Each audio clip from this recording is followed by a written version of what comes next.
Welcome to the Dental 18 podcast. I'm your host, Kiera Dent, and I have this crazy idea that maybe I could combine a doctor and a team member's perspective because let's face it, dentistry can be a challenging profession with those two perspectives.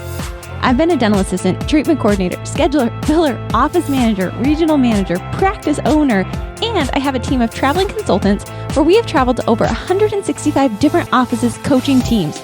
Yep, we don't just understand you, we are you. Our mission is to positively impact the world of dental, and I believe that this podcast is the greatest way I can help elevate teams, grow VIP experiences, reduce stress, and create A-teams. Welcome to the Dental 18 podcast.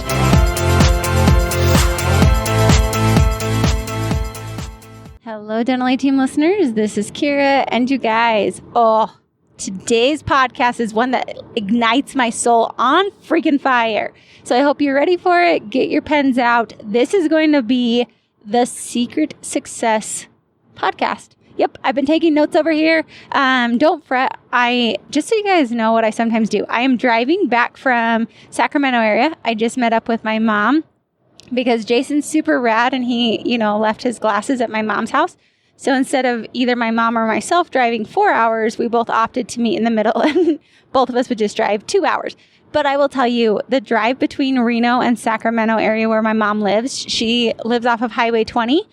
Oh my Lanta, you guys, it is so stunning. And it just snowed yesterday. And so it's all like there's this beautiful snow-covered train track with tunnels and the splendor is so beautiful. So I'm driving right now, going back home, and I am podcasting. And this podcast is one that I actually need to kind of have my notes out. So don't worry, I'm driving, holding my phone, and podcasting on the way home. It's totally fine, guys. I am holding on to the steering wheel, so don't you fret. Thank you, cruise control, right? For all the things.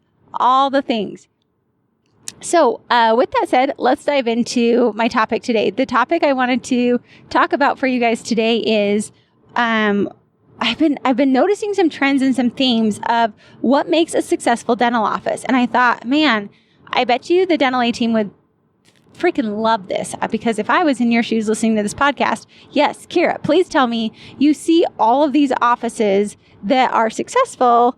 What do they do and what sets them apart from the not so successful practices? And I've come up with quite a few ideas that I'm going to share with you. Okay, so the best offices that I've seen, again, like I said, the exceptional offices. And what I mean by that are these are the offices that when I go into them, they crush it. They implement, they execute, their numbers are good, their team is accountable, they have great morale. Everything's not easy for them. But there have been some common themes that I've been having. So let me just kind of paint a picture of the office that I'm talking about. What I'm talking about is office manager and doctor are aligned on vision. The team is aligned on vision. The team is accountable. They don't miss their end of day checklist. Rooms get set up. Patient experience is incredible. They have exponential growth. I'm constantly seeing these offices get a lot of growth. And I think it's because they all are working in the same direction and everyone's aligned. The doctor has set wigs. They know where they're going for the year. They have quarterly checks. They know what their rocks are for the quarter. Also, in addition to that, the team just is happy. It's a flourishing place. They get raving reviews from new patients. So they're getting a lot of new patients from these offices. Other things about these practices is it just has an easy, good flow to the practice. So, and I think that that's one of the biggest things is the flow feels good. Their schedule is good. They produce well. It feels like a well-oiled machine. So that's the type of practice that I'm talking about. A lot of us think that we're that way. And I walk in and I'm like, oh, holy moly. Or I'm like, dang, you're doing a great job. So I wanted to give you guys some ideas of what I see about these practices that are common themes that I've been watching. So the first one is, I think this is paramount. The doctor is decisive. So I have a lot of doctors who want to play nice and they want to appease everyone. And the reality is that's impossible to do. We'll never be able to make every single person happy. Or the doctor doesn't want to make a decision or they're too busy. And so they just kind of put those decisions on the back burner. Well, in doing this, you actually delay the team so much and you're the bottleneck of the practice. So super successful practices, the doctor is decisive. Even if they don't know exactly the answer, they make a decision. You guys, I don't feel like I've always been a great decision maker. I don't feel like that's one of my strengths. I felt like a lot of times I used to say like, I'm really bad at making decisions. Hence, why did I get engaged 3 times, you guys? Like, let's talk about that, okay? So that's a true story. We'll talk about that another time. But I didn't used to feel like I was great at making decisions. Somebody told me a quote. I don't know who this person, like who said it. So I wish I could give better credit to where this came from. But they told me that more is lost through indecision than a wrong decision. So having a doctor that is decisive, you keep the ball rolling. Things don't bottleneck. I can't tell you how many offices I walk in and like, yep, we're still waiting on doctor to sign off on this. We're waiting on doctor to make a decision on this. Also, docs, look, are you meddling in a lot of areas that you don't actually need to be a part of? Meaning, are you stamping off? Like for me, I just signed off on flyers. Reality is that's probably not something that I necessarily need to be doing. It's a $200 decision. Do I really need to spend that much time finalizing my banners? Part of me says yes, because that's my brand. That's my image. The other part of me is like, it's a $200 decision. Move on, Kiera. You've got more important things that need to be taken care of. So with that said, the doctor is decisive. Another thing that I see in these successful offices is that the office manager is consistent and holds accountable. It's not a no nonsense. It's just very much a matter of fact and it's business. So this is what this expectation is. This is what the standard is. And I expect you to follow through with it. So I think in offices where that is the case, these offices tend to be a lot more successful in my opinion. And I think it's because the doctor can then give the vision, the direction, and the office manager can execute and make it happen. These practices are incredible. Accountability, the consistency piece, you guys, having a leader who can stay consistent, who the team knows is going to hold them accountable, that is the magic glue of these practices. It happens. And docs, if you don't have an office manager who's this way, you being that person is fine until you grow to a point where you have an office manager or you hire an office manager. That's fine as long as it's done with the intent to replace yourself eventually. However, there needs to be someone, whether it's doctor or office manager, who is holding the team consistent. Up next, decisions are made quickly. Again, back to that quote, there's more lost through indecision than a wrong decision. People that can make decisions quickly. I can't tell you how many times I go into an office and it's like, hey, well, what are we going to order for lunch? I don't know. Like, what do you want to have? What do you want to have? No, just make a decision. We're going to get pizza. Fantastic. Great. Move on. So making quick decisions. Now, there might be times that you need to take a little more time to make a better decision. However, give yourself a deadline. I try really hard, unless it's like a $50,000 decision, I try hard to make those decisions within 24 hours. I heard another really great quote when I was listening to Rachel Hollis's book, and she said, make sure that you only touch an item one time. So if I'm not going to make a decision about that, don't open the email. If I'm not going to respond to that email, don't open it until I'm ready to take care of it. It's the most efficient way to do it. So look at yourselves, look at your practice, look at the things you guys are doing, and are you making decisions quickly? Another thing that I've noticed in these practices, our meetings are held regularly. So consistent, and they're level 10 meetings. So you guys know I'm obsessed with traction. They're having consistent meetings. Just to have a meeting for the sake of checking it off so I'm super impressed with you does not cut it. What it is you actually have effective meetings where things get done, accountability is held in place, and we are focused on the most important things, not necessarily the urgent things. Urgent things should be taken care of in end-of-day check-ins. Just like, hey, Kiera, get this done. This needs to be done. This needs to be done. As soon as I got back from Antarctica, Kaylee handed me a list. These are the people you need to call. This is what needs to get done. Fantastic, done. I told her I'd have it done before Friday. They're all done, and I followed up with her. Okay? That's what it means to be... Those are the small things. That's not a meeting. Our meetings are, we got to talk about our marketing team. We've got to talk about this. And then we figure out what the number one most important thing is to move the business forward. Not Kaylee's agenda, not my agenda, to move the business forward. And what is that? So having meetings held regularly. I also suggest there's a doctor office manager meeting. There's an entire team meeting. And there's also individual department meetings. Department meetings at the beginning, I suggest you do them at least once a month.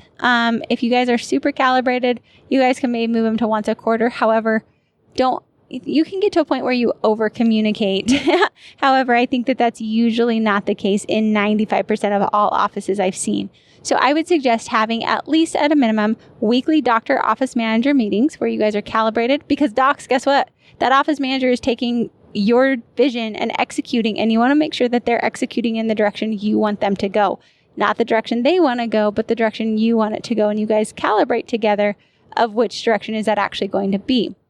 Then you have an entire monthly meeting with your whole team. If you guys really want to follow the traction style, the Dr. OM should actually be your leadership meeting every single week. And then those leads take it back to their teams and they have a weekly team meeting. So if you guys want to get really high up on it, that's what is the recommendation. Having at least a monthly calibration meeting between all departments is super valuable. So get all your hygienists together, review the KPIs, look to see where we're weak, what do we need to work on, raise the issues list, and determine what the most important thing is to ensure the practice is moving forward. Up next, the next thing I've noticed in these practices is this is a unique one, and that's vulnerability. So the doctor's willing to say, hey, I botched it. The office manager is willing to own up to where something happened that wasn't the best thing. Team members they feel safe and secure. They're willing to be vulnerable. They own their mistakes and they make a change that actually solves the problem forever. Those types of things, honestly, are what's going to change your practice. Having vulnerability. I heard another office, and what they did was they had their monthly meeting, and the doctor decided that they wanted to have they wanted to share how they had failed their team, and they and I was like, I don't know if this is a great idea. And then I realized, no, it is a great idea, because if a leader can admit where they failed and they let the team down and what they're going to do to fix it, that shows the rest of the team the example of what that team is going to mimic and mirror. So having vulnerability is a huge, huge thing that I strongly advise all of you do. So look to see, how are you vulnerable? Do you own your mistakes? Are you willing to say, I botched it? Are you willing to own up to those? That helps have a very, very successful team. Another one, they watch their numbers. Offices that are super successful, inside and out, doctor, office manager, and leadership team, and the rest of the team should all be able to tell me, what are your numbers for the year? What's your overhead? What's the production goals? Where are we at for the month? You need to know your numbers forward and backward. Do you know your case acceptance, your new patient numbers? Do you know where they come from? You know those numbers, because numbers are a roadmap to success. So these offices who are super successful, they know their numbers, period. And I'm not talking like, oh, I kind of know. No, you know what every one of those numbers means. You know how to increase or decrease that number. You know which team members are impacting that number, and they have a relationship with those numbers. That's what I mean by they watch their numbers. They know them. They have a relationship with those numbers, and they use those numbers as a guiding star to grow their practices. So those are going to be some big pieces for you. All right, guys, I've got quite a few more, so I hope you're taking notes. And also then check yourself. How are you? And not how you think you are or how you want to be, but how are you? And maybe write down 1, 2, or 3 items that you can change today. With that said, it's actually cool, guys. I got a really awesome Tony Robbins coach. My first one, wasn't super impressed with. So I actually asked to see if I could change coaches, and I got one, and she's rad. I love her so much. She pushed me though, and she had me evaluate all these different areas of my business and my personal life, and then write down a map of what I needed to do to fix all these different areas. So I wrote down a map and a game plan for every one of those, and then I chose 1 to 3 items that I would implement per section immediately. So I might suggest that you do that with all these different topics that I'm listing off. Write down how you're doing in that area, write down a map of how you could improve that area, and then write down 1 to 3 items that you're going to execute on right now. That they call it the 3 to thrive. So what are 3 ideas that you're going to try to thrive in to see if you can increase that department or that area? So with that said, back to this, that's a way that you guys can actually track this on your own. Hello, Dental A Team listeners. This is Kiera, and you guys, right now is the time to get your operations manual done. I just did a podcast, Operations Manual 2.0. Be sure to listen to that. And if you're like me, sometimes that task can feel daunting, which is why the coaching team, the Dental A Team coaching team, put together, you got it, Wednesday workshop for the next 4 weeks, starting on April 15th. We'll be running these at 12 p.m. Pacific. Wednesday workshop where we're getting your operations manual done.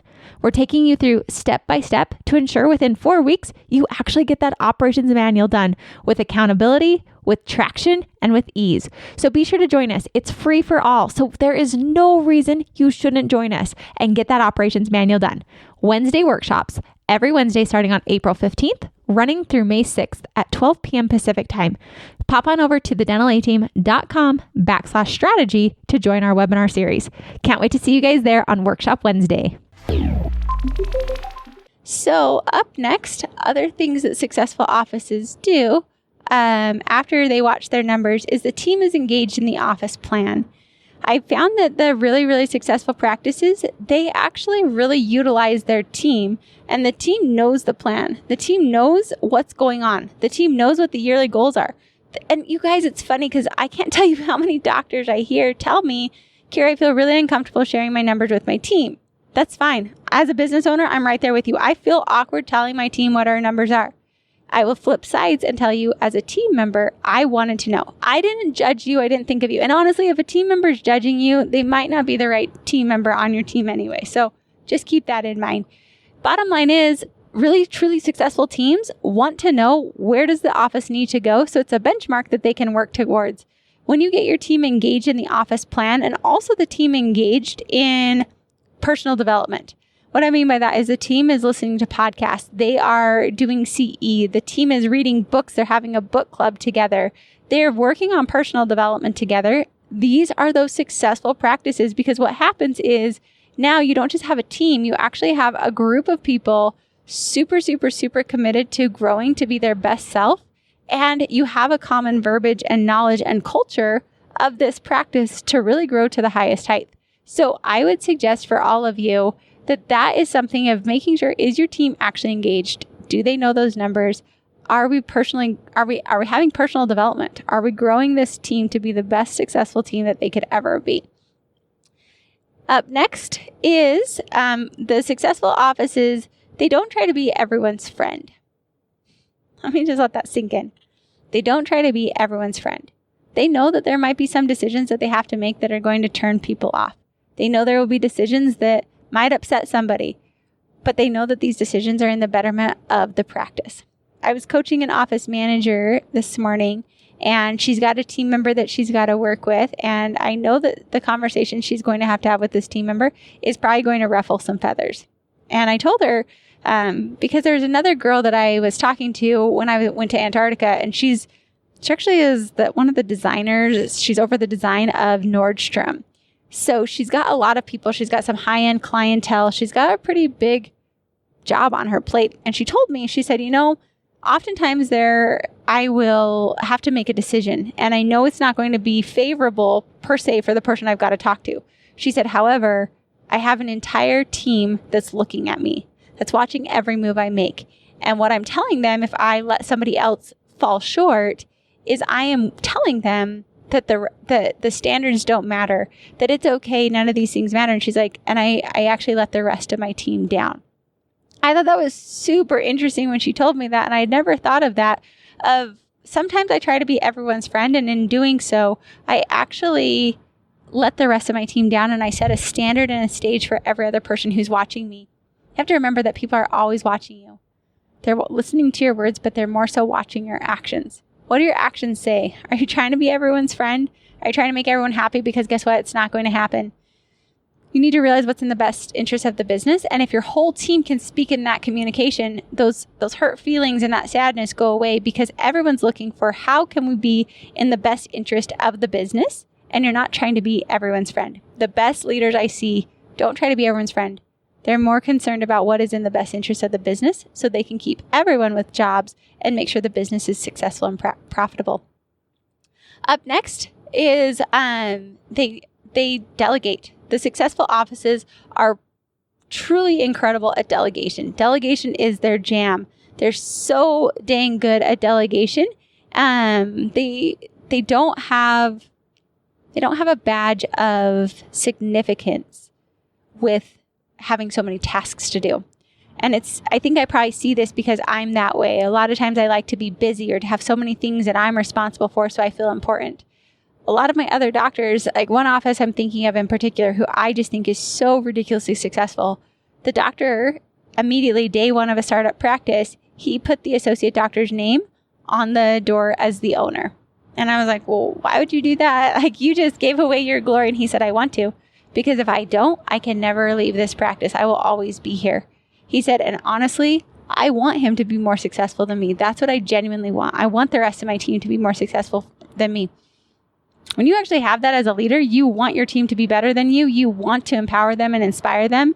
That's where magic happens, because you can delegate in the best interest of the practice. A lot of times we hold on to things because we create these stories that are just stories. There's no fact in them. And it's actually holding back the whole practice. Whereas if we could maybe let go of ego a little bit, if we can maybe realize what needs to happen, that delegation piece is huge. Up next, these successful practices, they all have systems galore. And they're so pro on making sure that their systems actually achieve what they're truly looking to achieve. They're not just systems for the sake of systems. They're systems with the intent to become an even better practice. But they have systems that are true systems, meaning nobody needs to manage them. Okay, of course somebody does, but the system can run on its own. The system is able to work on its own without having to have somebody manage it. It's so simple that people know how to do it. And there's a system. There's a system for recall. There's a system for billing. There's a system for how we schedule an office. He's a startup practice, the same one I was talking about earlier. And when I went into his practice, he really just wanted me to sit there with him and create these systems. So we wrote up a protocol for his front office of how the front office is going to separate their duties of billing and office management and scheduling and who is going to be doing what. He also, we worked on a block scheduling protocol. It's interesting because when I work with Kaylee, we were talking about how now the consultants will be doing something else. Immediately, Kaylee wrote up a protocol so everybody can follow it. It's there, it's done. And now it's a system in place to where that's no longer an issue in our company. That type of systemization is incredible. And then that leads me to my final one. The final one that I've noticed is the simplicity piece. These offices don't get complex because they realize that complexity is the enemy of execution. It really is. And so what they found is, how can we simplify this?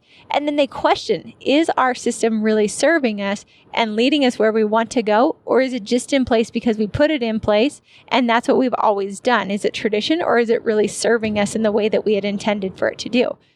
I love that, because simplicity, they're constantly revamping it and looking to see, how can we make this better and more simple to get the desired results we're looking for?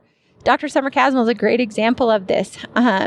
They realized that what they were doing was they were doing morning huddle just for the sake of doing morning huddle, and it was a great system. However, it was no longer serving them. It wasn't giving them the information that they really were looking for. It wasn't helping them with all the different pieces that they really needed to have. Instead, it was just morning huddle.